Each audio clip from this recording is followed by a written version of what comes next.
Gentle readers, welcome to Everything is Everything. I'm Amit. This is my good friend Ajay, and I want to tell you the origin story of the show. One day I was sitting on my own, sipping a bourbon, when I thought that I should start a YouTube show, but it would need a co host. So I created an app to find a co host. It would be a gig work. Every week there would be a different co host. The app was called Bourbon Company, and I sent the link out. I put the word on social media. And the very first week, I got only Ajay Shah. So I thought, "Theek hai, let's try it out. Yeah, fine. As an old man, maybe pretty women will apply. Maybe Bengali economists will apply." And the second week, it was only Ajay Shah. And the third week, it was only Ajay Shah. So the gig economy is a strange and curious thing. What should have been a one-night stand became an affair, and now I think you're married. What, who? Would you like to respond to my magnificent soliloquy? Hilarity ensued.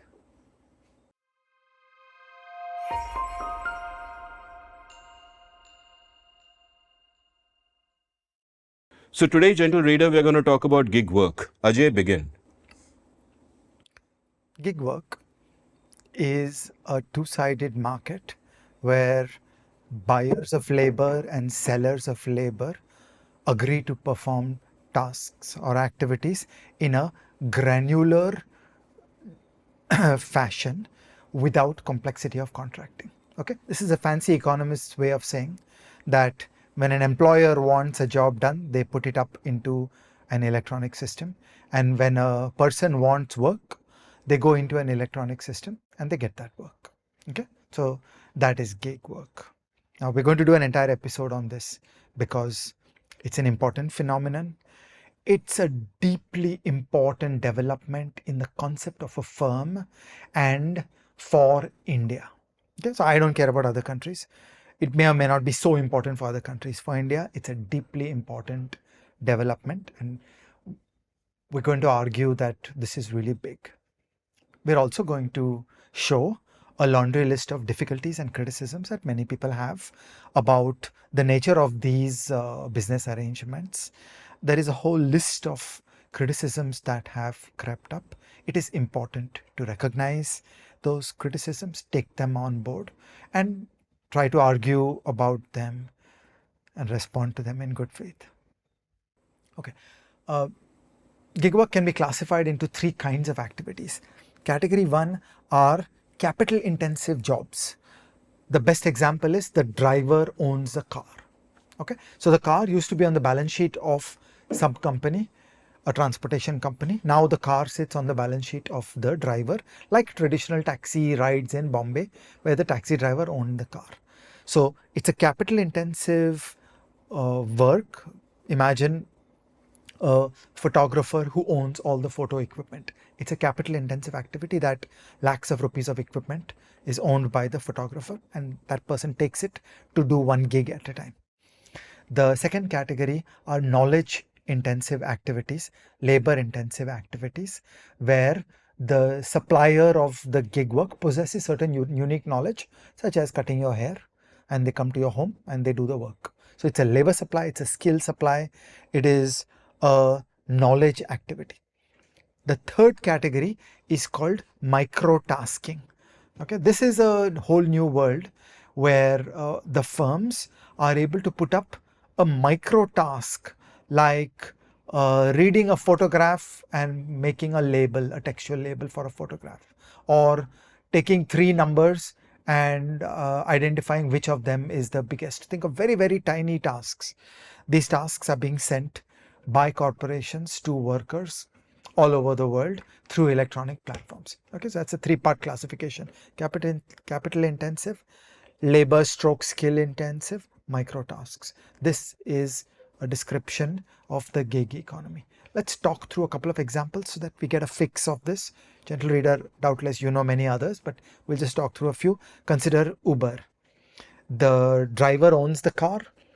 The driver could be you and me. Okay, we could occasionally run a car for an evening, do a few rides, get paid for it. Okay, so it's fully flexible labor supply. Airbnb. Okay, you own a house, capital intensive, and you could choose to rent out a room, you could choose to rent out the house. It's fully flexible. When you don't feel like renting it out, you stop. Okay, so it's a fully flexible way to get some work done. And typically, as all of us know, the owner and the operator of the Airbnb puts in significant services in the back end to approximate something like a hotel, where there'd be a cleaning service and they'd wash your dishes, they'd do many small things to make the life of the Airbnb guest better. Then we know the delivery services story in India, where there are firms like Zepto and Swiggy and Zomato and so on, and they're all in using a fleet of gig workers who pick up a task, one task at a time. So in their electronic system, somebody says, I need you to go to so and so restaurant, take that glorious Hyderabadi chicken biryani and deliver it to Amit Varma. And somebody says, I got it, that's mine. And then that person goes through all the steps and gets paid a fee for that. Sometimes it would be a flat fee for the delivery plus some 2 rupees per kilometer, so to reflect the use of fuel and the use of the two-wheeler that is owned by the worker. So it's a little bit of capital supply. On labor intensive work, on skill intensive work in India, there is Urban Company, which has made quite an array of services brought to your home. There'd be a plumber, there'd be a hairdresser, all kinds of services are being brought to the home. In terms of micro tasks, the firm that invented this business is Amazon. Okay, I want to take gentle readers back to an episode of EIE where we talked about some amazing firms, and we talked about Amazon graduating to becoming a full cloud computing company. Well, Amazon similarly came up with an incredible innovation, which is called Amazon Mechanical Turk. So the way it works is that any of us can go into AMT, Amazon Mechanical Turk, as a customer and look for many tasks, and there will be a description of the task, there'll be a training course for the task, there'll be a small exam to verify that you can do the task, and then at the end of that you can keep on doing that task and you'll be paid on a piece rate. You'll be paid 1 rupee per task or 10 rupees per task or whatever. Conversely, any of us could go to Amazon Mechanical Turk. It's a two-way platform, it's a two-sided market, and we could put up a task that we wish to have 100 or 1 million people all over the world perform. And then we would have to do all these steps. We'd have to write a document describing and defining the task. We'd make a small exam to verify that the person has the skills of doing the task. And then we'd have to provide a database of what are the tasks that are needed to be done. And then Amazon would get going, farming out those tasks, giving us back the answers. Okay, and this is nothing short of a miracle. There are a couple of other companies doing this. Fun fact, I seem to think I read that 40% of the whole world's micro tasks are done in India. Okay, so Indian workers account for 40% of the micro tasks done in the whole world, and this is just something great that has happened. Okay, so all this is the world of gig work. We'll come to a more practical view of this later, but for starters, I just want to say, in a certain deep sense, this is not new, and in a certain deep sense, it is new. In a certain deep sense, it is not new. I want to take you back to a typical Indian town where for centuries there have been congregation points where the people who want to do labor supply would appear. And a person who wants workers for a construction project or to do some other work would show up there, and they would haggle orally about a price, and people would get a job for a day. It's not a job as in tenure, monthly salaries, provident fund, labor law, an HR department you can complain to. All those things are not there. It is just a very simple, pure spot market where there's supply and demand. And this has been going on for centuries in India. The Naka or the Chowk is not new. It's been there forever. It's a digital approach for that discovery. So again, for an analogy, there was always a taxi stand. There'd be a place where 5-10 taxis would congregate. We would go there. We'd find a taxi. Perhaps if you were in a bad city other than Bombay, you would negotiate a price. Okay, so it's that with an electronic layer on it. So in a way, it's very small. It's but a minor convenience electronification of something that has been there forever. But I wish to say that this is actually something huge. This is really big. It's a milestone in the development of the concept of a firm.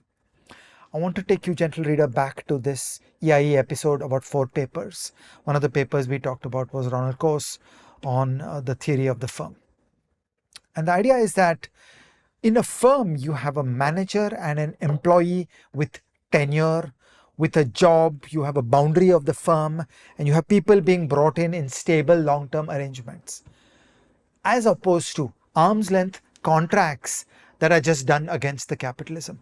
So every firm draws a boundary and operates inside the boundary with managers, employees, and certain ways of doing things, versus doing things across the boundary of the firm which are just contractual, where I don't want to know who that person is. I'm just putting a contract out and I get the work done. I'm not doing management. We don't care about culture, ethos, long-term arrangements, growing my people, all that, because it's an arm's length contractor. Somebody is fixing up the interiors of my office and I don't need to know how they operate.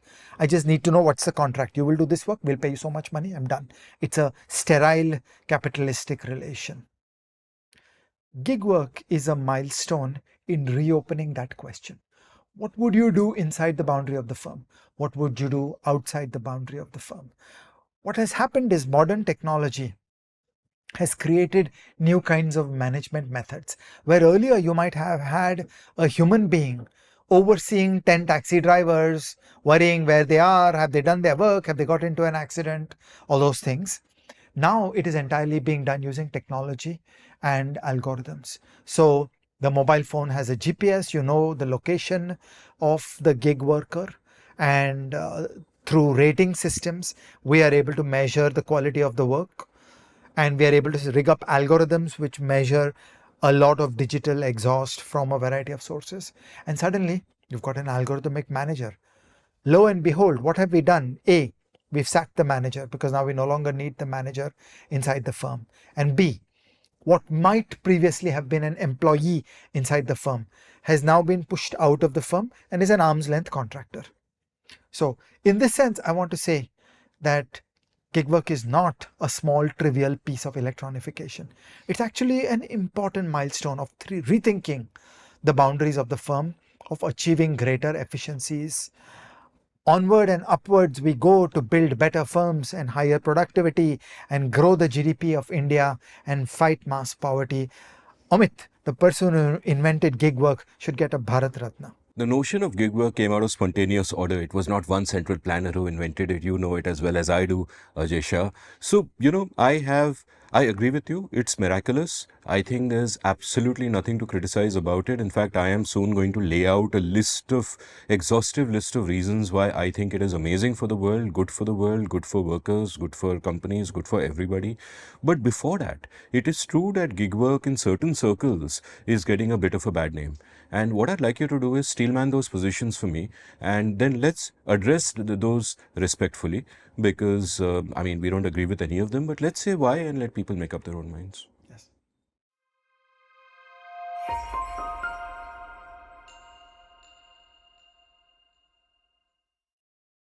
There are many criticisms and concerns that have been expressed about the world of gig work. Let's systematically go through each of them. The first class of concerns is about the treatment of workers.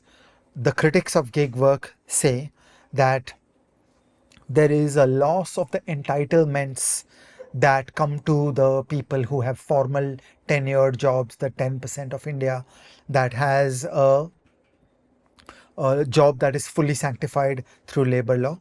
There is a criticism that there is income volatility because gig work can be unpredictable and you never know what's going to happen to you tomorrow.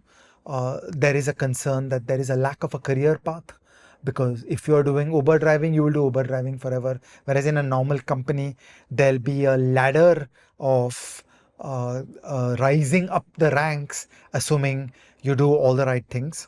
And it is claimed that there is a lack of job security. Okay, because the company makes no promise that we'll be there to give you this kind of work tomorrow. The second class of concerns that has been expressed is about algorithms and the control of workers that goes with them. It is argued that it is not nice to have an algorithmic boss. It is argued that the algorithmic boss surveils workers and sees workers more deeply than a human boss would. Okay, it is argued that there is worker atomization because instead of solidarity, probably even trade unions at work, each person confronts the gig economy alone. It is argued that the algorithms that are used by the platform in eliciting or compensating gig work are opaque. Okay, so this is the second group of concerns which is put up about gig work. The third class of concerns is about the role of gig work in the AI revolution. Okay, it is argued that you have used gig workers to label photographs, or you have used gig workers to choose option A versus option B of two alternative solutions to a problem. And that is the raw material and the foundation through which the trillions of dollars of market cap of the AI giants has been achieved.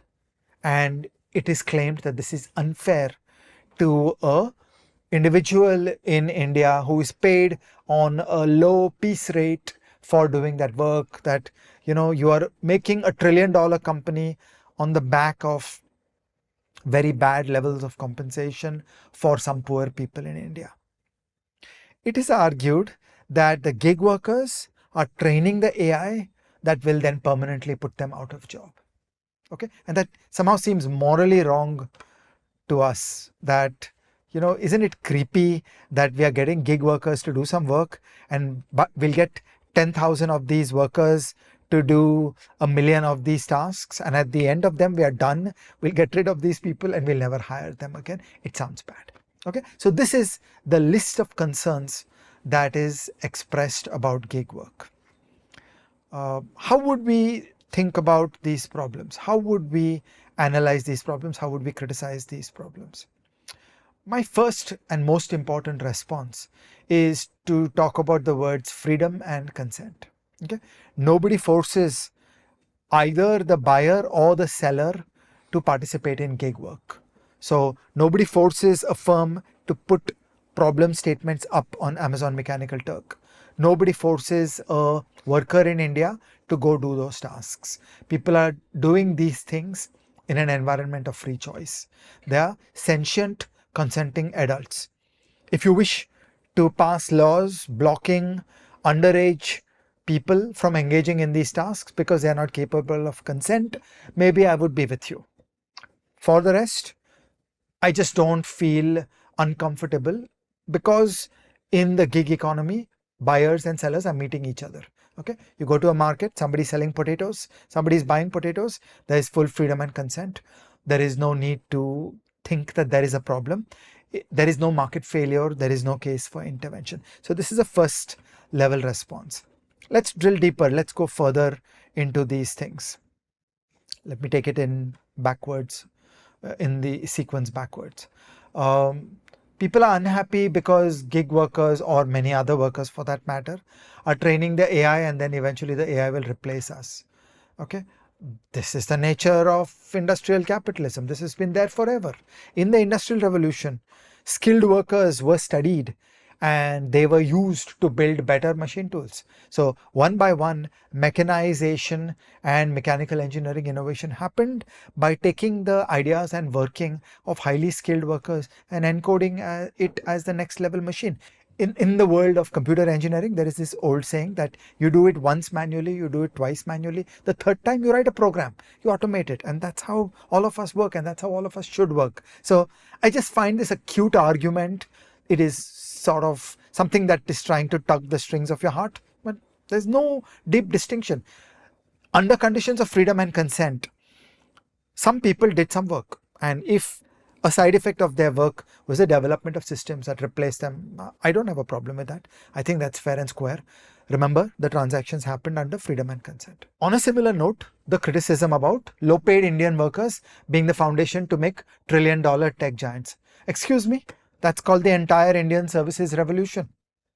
You've had American Express Corporation and JP Morgan having call centers in India, doing labor intensive work in India. And would you then start saying that, oh, the market cap of JP Morgan is built on the back of underpaid call center employees in India? No, that's not the right way to think about it. Okay, we applaud the genius of the managers of JP Morgan who have figured out how to build a firm with a phenomenal market cap and provide jobs to a large number of people. And the correct price is the market price. The market price should be developed in the price system. Supply and demand should make the price of a call center worker. And there is absolutely nothing wrong. You don't need to ever juxtapose the price paid by JP Morgan for a call center operator in Gurgaon versus the market cap of JP Morgan. That's not a useful and a meaningful comparison. Focus on transactions. So, I'm buying certain raw materials. The company that is making super pure silicon, polycrystalline silicon that is used to make integrated circuits, is buying a raw material that is called sand. Okay, the fact that polycrystalline silicon is a very high priced output in no way sheds light on any difficulty or concern that, oh, but the sand you're buying is so cheap, don't you think you should pay the guy that sells sand a little more? No, the price of sand should be shaped by supply and demand, by the price system. The price of polycrystalline silicon should be shaped by supply and demand through a price system that is fair and ethical and correct. And we don't need to get into any of this unhappiness that $1 trillion tech giant is made on the backs of Indian workers who are labeling things and participating in the AI workforce. That's a wrong way to think about it. Okay, next we go to an algorithmic boss. I really don't get it. Why is an algorithmic boss worse than a human boss? Okay, in fact, human bosses can be idiosyncratic, human bosses can be tyrannical. At least an algorithmic boss works by an algorithm, is predictable and will work in a replicable way day after day. The people who say that the algorithmic boss engages in extensive double quotes surveillance of the gig worker and uses this to their advantage in doing better management, I wish to refer you to a classic economics paper, which is The Market for Lemons. Okay, this is George Akerlof who taught us when there is more asymmetric information between a buyer and seller, the price goes down, not up. Okay, this is beautiful, powerful economics, that when there is asymmetric information between a buyer and seller, the market price goes down. So when there is less information about the agent, the principal pays less. When in a gig work context, you do surveillance where you comprehensively observe the work of the gig worker, then actually you're removing that asymmetric information, and that should tend to drive prices up, not down. The people who whine about this surveillance are not being correct. You should care about surveillance. Okay, please see the EIE episode on KYC. Okay, the problem of surveillance is governments observing people and abusing the coercive power of the state against the people. Okay, in this context, there's freedom and consent. A worker is choosing. Either you will work for Uber or you will not work for Uber. If you work for Uber, Uber is going to comprehensively use a wide variety of information to judge the worker, to create the carrot and stick, to incentivize the worker to work correctly. And that is good. There is no need for us to be unhappy about algorithmic surveillance. It sounds bad. An algorithm as a boss sounds bad. When you pause to think about it, it's actually brilliant. Okay, worker atomization. Okay, what's wrong with that? Why should we start from a collectivist vision of the world? We are all full people. We have agency. Each of us has a God-given mind and the ability to think for ourselves, and we should think alone. Why do you want to think in a collectivist way where the workers will somehow form trade unions or will do bargaining in the workplace as a group? What sense does that make? We are each individuals. You buy potatoes, I sell potatoes. We're standing in a market. We are individuals. As long as there is no coercion, there is no violence, we're fine. If the person doesn't like a certain work environment, they should leave. It's perfectly normal and healthy to exit. So quitting a workplace is very much acceptable. In fact, in the context of gig work, there's far more flexibility because there are so many gig platforms. So you could try doing Swiggy for some time. If you don't like it, change over to doing Zepto for some time. If you don't like it, go to Urban Company, find something new to do. So the platforms have no power over the workers, and workers have the agency of choosing what they would like to do. So I don't see the problem. I don't see any concern that there is something going on that is uncomfortable or awkward or any kind of market failure. This is just freedom and consent at work. There are buyers, there are sellers, there are prices, there are people who are sentient, complete human beings who are making choices. And there's no reason for us to get uncomfortable because some of these words have some connotations in our heads. You steelman the opposing position beautifully, and I'm worried that what you just said, every word of which I agree with, might be strawmanned by others. So I just want to drill in and underline a couple of points. Number one, you spoke about freedom and consent. Now, obviously, those are our fundamental first values, but somebody listening to this might think that, oh, freedom and consent, oh, is okay, but you're talking about first principles. What are the consequences to the workers? And I wish to put before them that the consequences of the gig economy are, number one, they're awesome for workers, and number two, if anybody interferes with them, like if the state interferes in the working of this, it will actually be worse for the workers, not better, and I will explain why.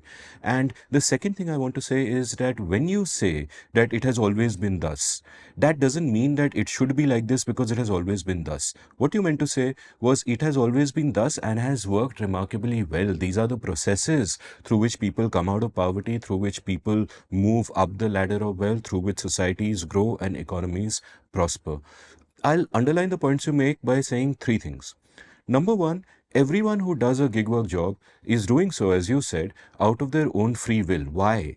Because it is the best option available to them. They are not lemmings, they are not fools, right? They have chosen to work a particular gig job, no matter how demeaning you find it from your urban middle class air conditioned room, no matter how demeaning you find it, they have chosen it because it is the least demeaning option open to them.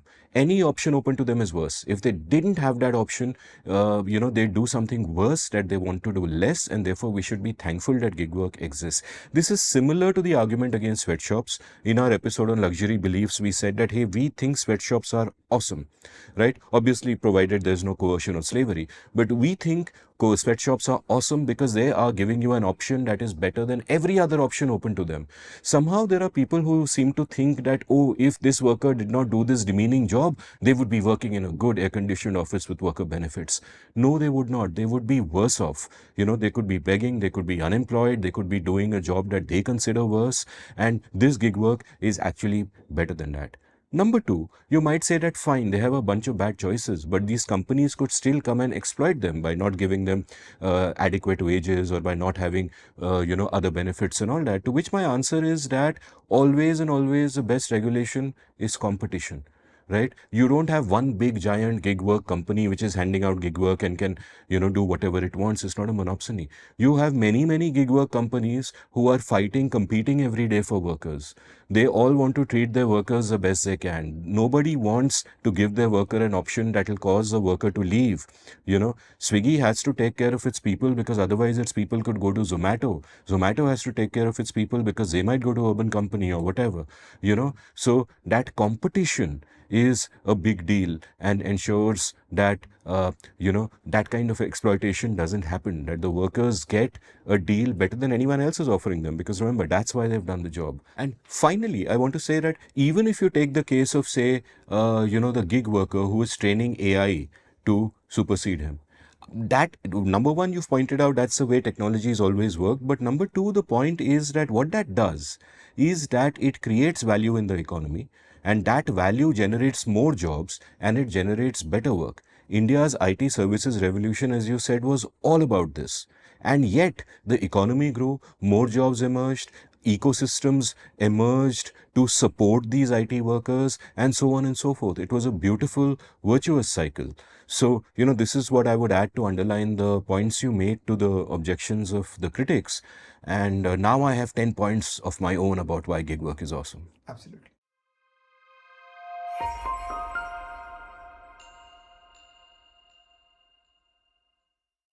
So I have 10 points to make for why I love gig work and why it's awesome. And I mean, not why I love gig work for me, but why I love gig work. I only do gigs for myself and I don't pay very well. At least I don't pay myself very well. So that's not fun. Okay, so 5 of them are economic reasons, 3 are social, 2 are ethical, and they kind of bleed into one another. And reason number 1 is that Gig works affords workers flexibility in two ways. They have flexibility to come into a big city. People from smaller towns and villages want to go to big cities. And what is the entry point? The entry point often is that there is a gig work. They don't have to go look for a permanent job, etc., etc. But they can just tap into any of these platforms, get some gig work, and boom, they've immediately got an entry into that. Two, it affords many of them an entry into the workplace. Because where do you begin? What do you do? It is easy for us educated people to think of all the options open in front of us.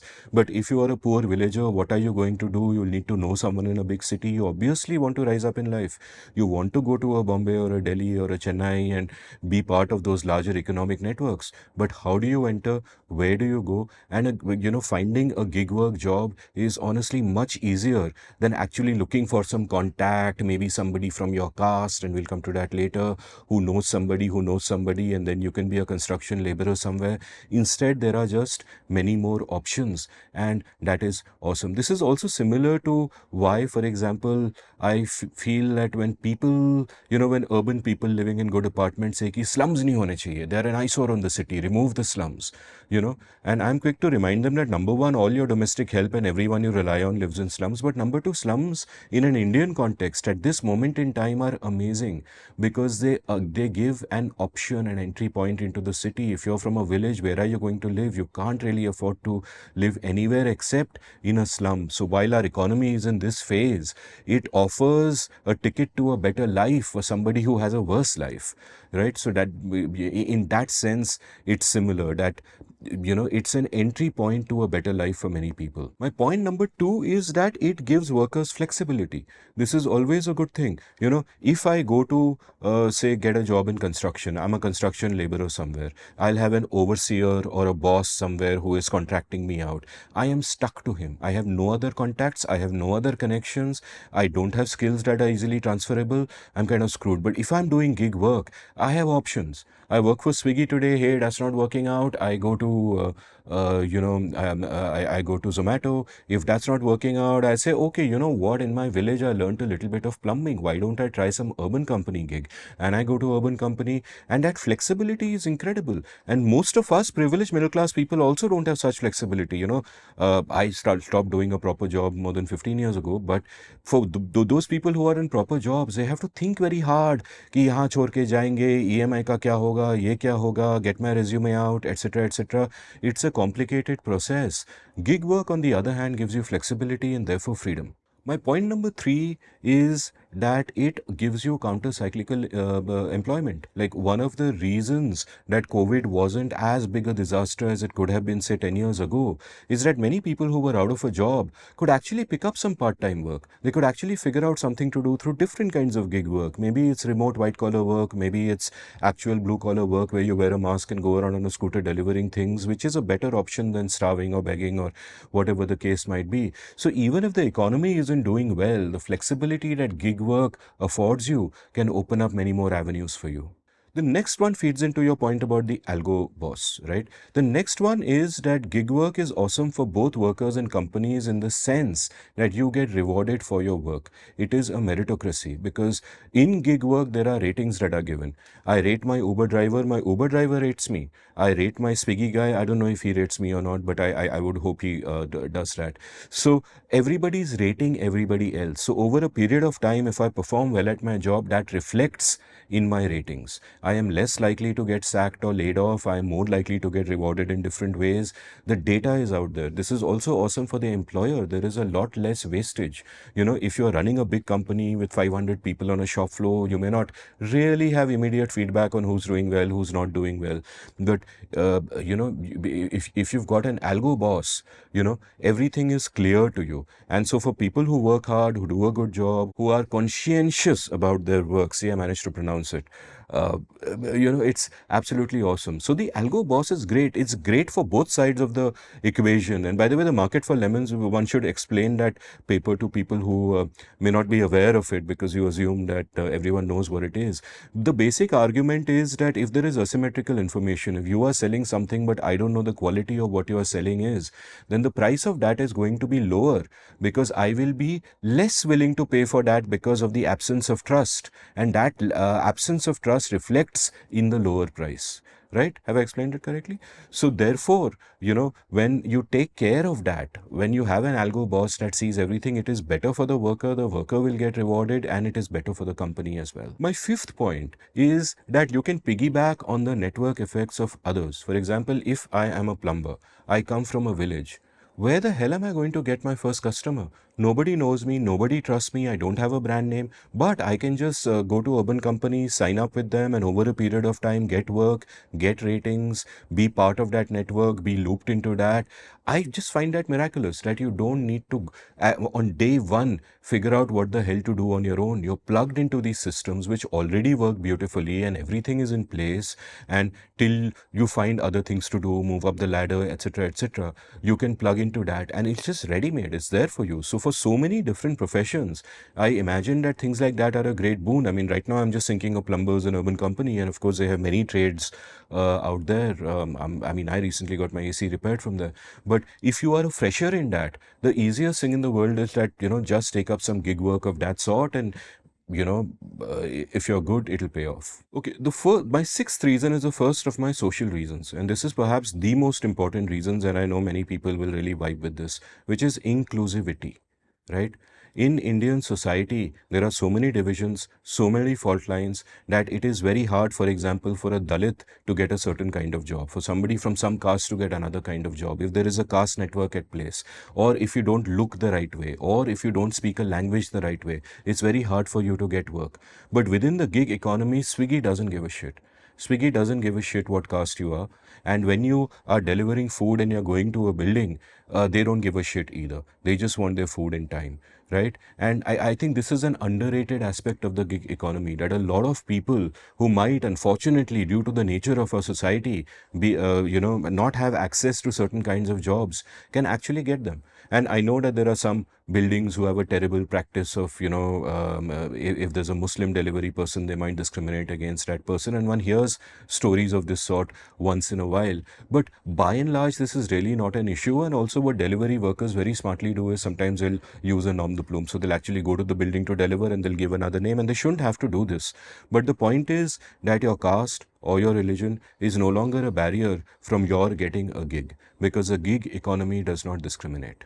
Reason number 7, another sort of catchphrase in these modern times that people bring up: work-life balance, right? So, if there are offices where you work, say, 6 days a week, or where you work not just 6 days a week but 10 hours a day, people will complain, oh, work-life balance, exploitative employers, this is like slave labor, etc., etc.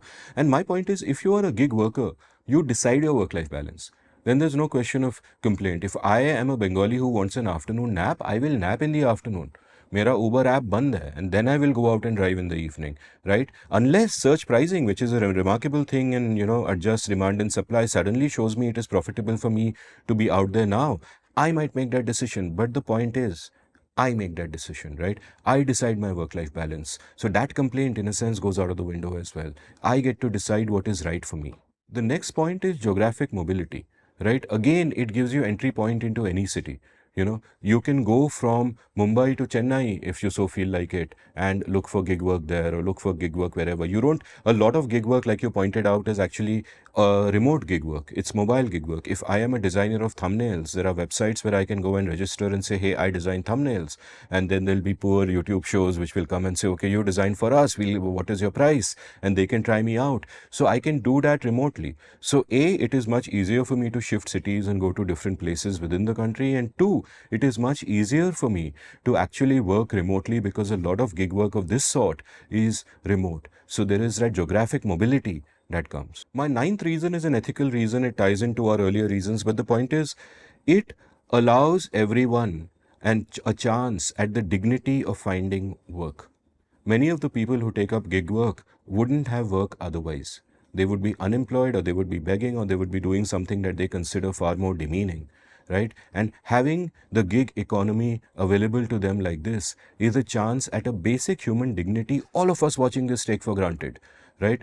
Most of us have jobs. I mean, I don't, but gigs, whatever. But the point is, I don't by choice. But the point is that, we are incredibly privileged people. This kind of dignity is not something you and I even think about, Ajay Shah, कि कोई काम नहीं दे रहा है यार, and that really hits your sense of self. You feel undervalued, you feel like less of a person, you feel almost subhuman, and at least this basic thing, the dignity of work, can be taken care of. If you really, really, really want to work, there is something for you. And I feel that's amazing and only going to get better. And my final reason, again tied into this, is individual agency, right? And this ties into my previous reasons about flexibility, work-life balance, etc., etc. That as a gig worker, I am in charge.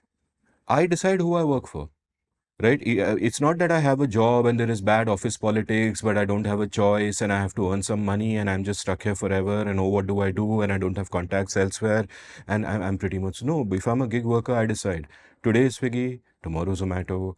It's like there's a Cliff Richard song from the 1960s, Goodbye Sam, Hello Samantha. Have you heard that? So it's kind of like that, but that's a very different context. I don't think Cliff Richard was talking about the gig economy. Goodbye, Lou. Hello, Louise. That was another line there. So it's anyway. So leaving that aside, so this was my final reason, and I'm sure you can think of 20 more. But I just think that it is remarkable in terms of what it does for social mobility, in terms of what it does for individual agency, in terms of what it does for dignity, in terms of what it does for the economy, every which way. I just don't see any negatives. It's amazing gig economy.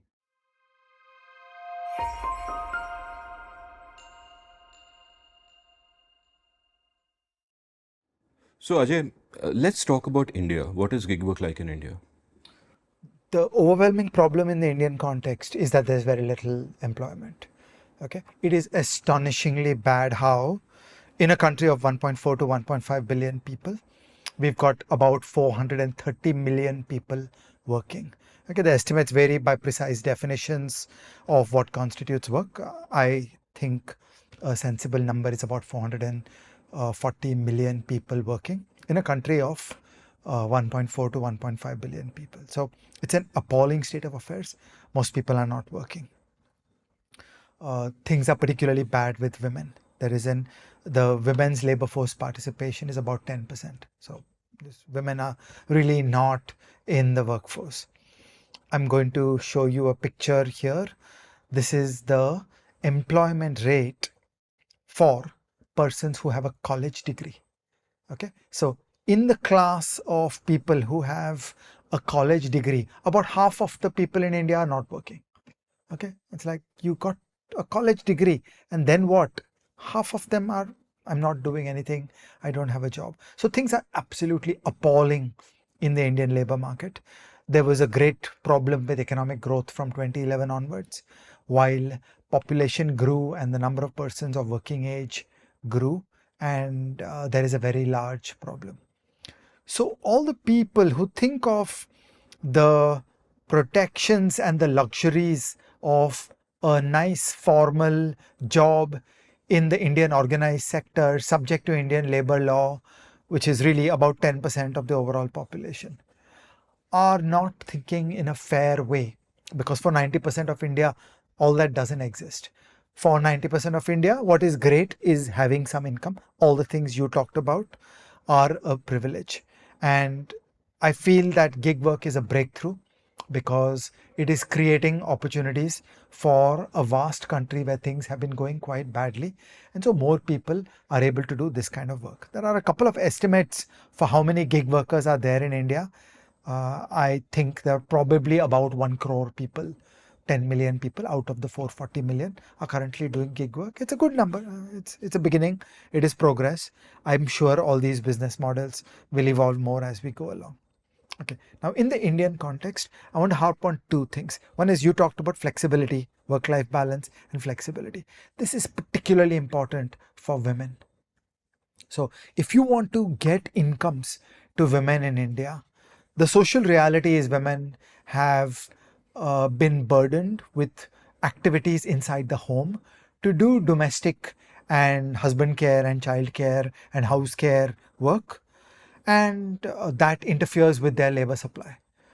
So gig work is supremely important because it gives flexibility that you talked about to the woman to choose. That do I want to do 10 minutes of work in a day? Do I want to do 100 minutes work in a day? Well, I can still satisfy my lord, the husband, and take care of the house.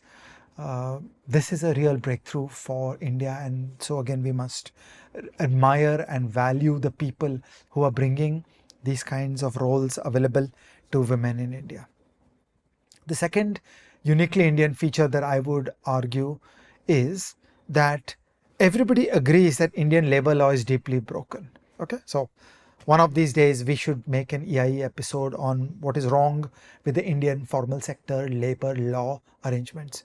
And they're really, really badly done. They're part of the reason why only 10% of India is in some kind of organized sector, why growth in India doesn't happen, why large firms in India don't arise. There's so many failures that have come out of that one mistake of building a extravagant set of provisions in the labor law. But that has an optimizing consequence. So in a way, the buyer and seller could move away from the platform that is the organized sector firm to an arrangement that is gig work. So the employer doesn't want Indian labor law. The employee doesn't want to be unemployed. Okay, what Indian labor law does is it creates vast unemployment in India. It pushes people out. So 10% of an aristocracy gets treated somewhat well. I question many of the claims of what Indian labor law gets done, and 90% are left out in the cold. In fact, in our manufacturing episode, we spoke about this a little bit, and do check that out. Our labor laws are disastrous. They harm workers more than they help them, and are, for me, the fundamental reason why we never had the manufacturing revolution we should have decades earlier. Yeah. So now take the Quotient argument. That the Quotient argument was, once you have an algorithmic boss, once you have a GPS, once you have new kinds of information that is brought to the table, I don't need the manager. Okay, so I can sack the manager and put the worker outside the boundary of the firm. That's a pure economics argument that I would apply to anywhere in the world. Well, bring to India.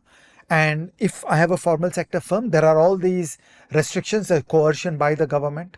Now it's even more important. Come, let's make progress. Let's build better firms. Let's do more work. Let's do more economic activity through gig work. Okay, so imagine that the firms will organize themselves to harness gig work better and become more productive, thereby becoming more export oriented. All sorts of good things are going to come to India purely because of this phenomenon of gig work. So in the Indian environment, this is the kind of lens that we have to bring. That the mainstream labor market is not working. There is mass unemployment. People should be thrilled and privileged when they get gig work. As you said, that it's a great thing for people to get gig work. As you said, gig work is an on-ramp to the labor market. You migrate to a new place. You first have established familiarity with Uber being used in Patna. Okay, so you got a hang of Uber. Now suddenly you're ready to move to Bhopal, to move to Ahmedabad, because the same Uber app will carry you through. You just have to transport your car. Okay, things like that. So in the Indian environment, this stuff is even more important than may be true anywhere else in the world.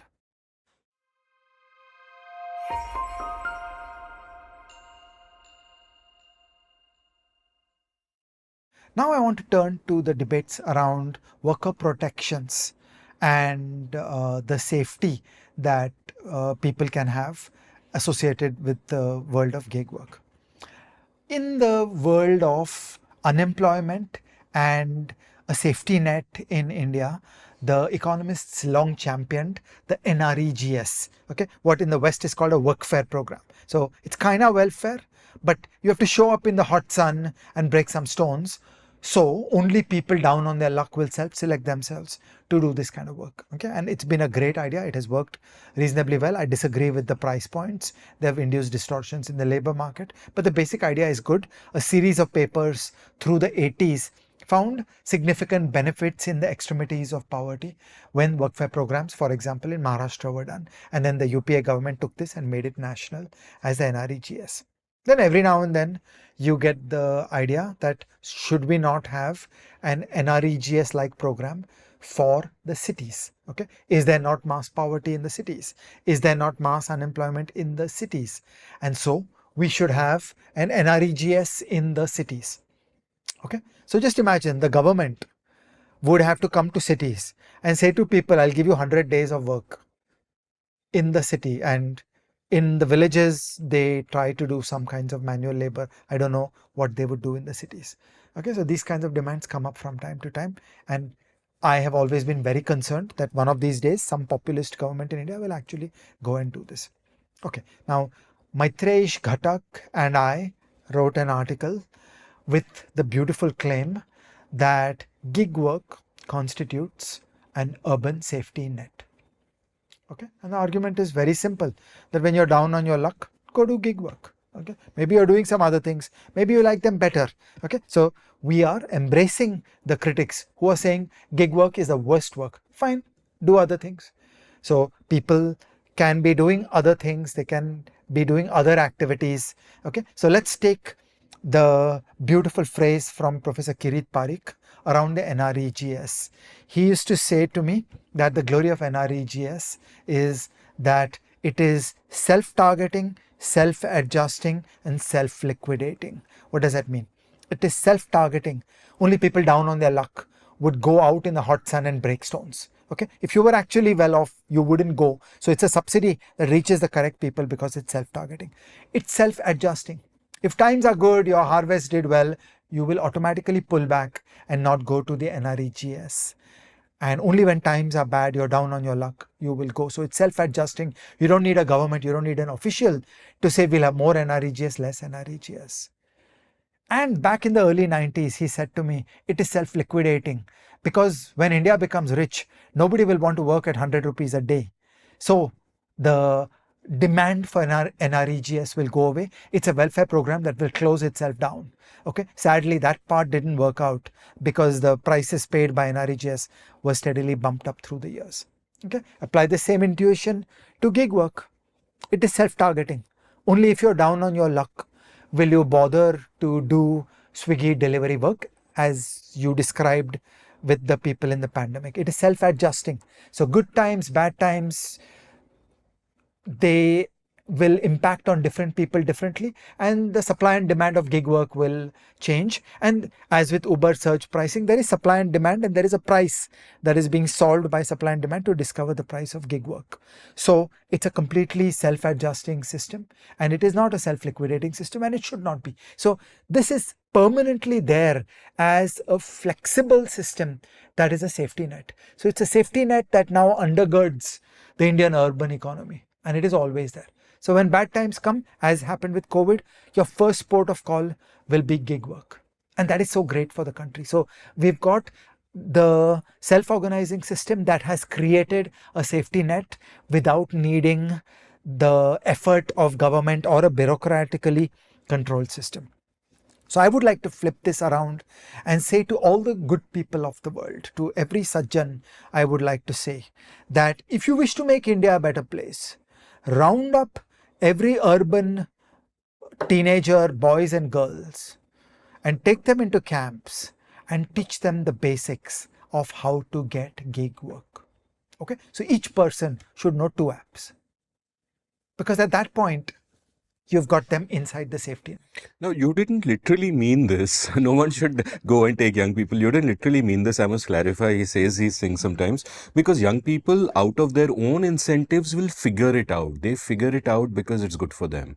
I also want to talk to the do-gooders, that if you will run humanitarian programs aiming to make the world better, I would say teach access to gig work universally in India. Some language skills, some mobile phone skills, some UPI in, UPI out, some ability to, read English on a screen, tap screens, get into Amazon Mechanical Turk, do Swiggy deliveries, get these basic skills to become pervasive.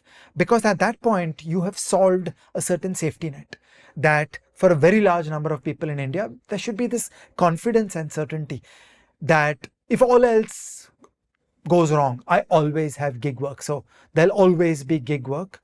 And I think it creates peace of mind. It creates a certain sense of safety that I have a safety net. So all the noble objectives that are ascribed to a state-led safety net have actually been created by the self-organizing system. Public And goods through voluntary private action. What could be better, Ajay Shah? I find this miraculous. I find it so satisfying that the private sector invented this only out of profit motives, but they ended up doing something remarkable with far reaching effects that have an impact upon all of society. And you co-wrote that article with a Bengali economist, didn't you? That too. You like Bengalis, no? Yeah.